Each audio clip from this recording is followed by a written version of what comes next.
বন্ধুরা, আমি আবার তোমাদের মাঝে চলে এলাম। তো দেখছো তেল পাঁচফোড়ন দেওয়া আছে, করছি। দেখো তেল পাঁচফোড়ন দিয়েছি, এদিকে দেখো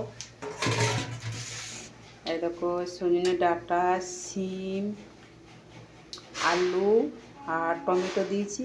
তো এবার আমি আনাজ কাটা এবার এতে দেবো, দিয়ে দেবো।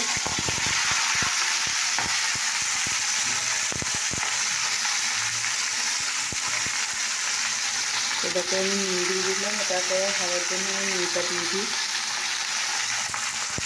তোমরা যেমন খাবে নুন তেমন দেবে, হলুদ বেশি পরিমাণ আছে, যেমন তোমরা হলুদ খাবে তেমন দেবে। তো দেখো বন্ধুরা, এটা নাড়া হচ্ছে। তো দেখো এটা একটু সরষে দিয়ে দিলাম, একটু সরষে দিয়ে দিলাম। এবারে আমি জল দিয়ে দিলাম। এবারে আমি একটু লঙ্কা গুঁড়ো দিয়ে দিলাম, দেখতে পাচ্ছ।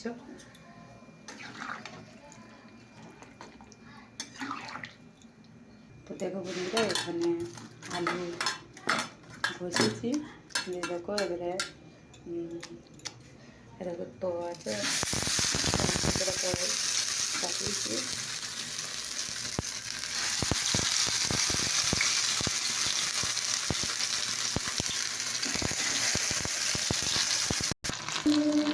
বন্ধুরা, বড়াটা দেওয়া হয়ে গেছে।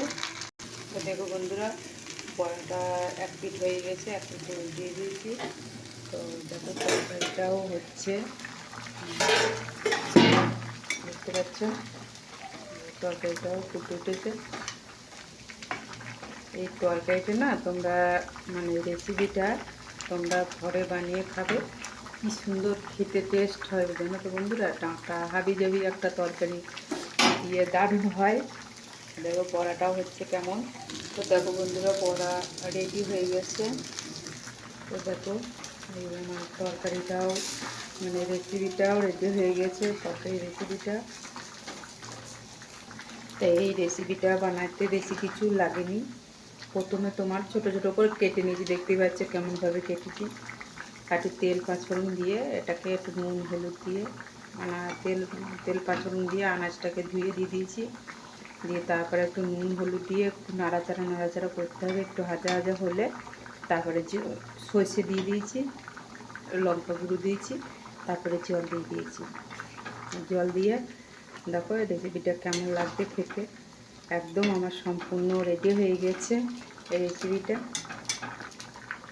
সত্যি জিভে জল চলে যাবে। আলু সেদ্ধ হয়ে গেছে, এর সাথে টমেটো, শিম আর ডাঁটা ছিল, ডাঁটা দিয়ে মানে সব রকম সবজি দিয়ে রেসিপিটাকে বানাইলাম।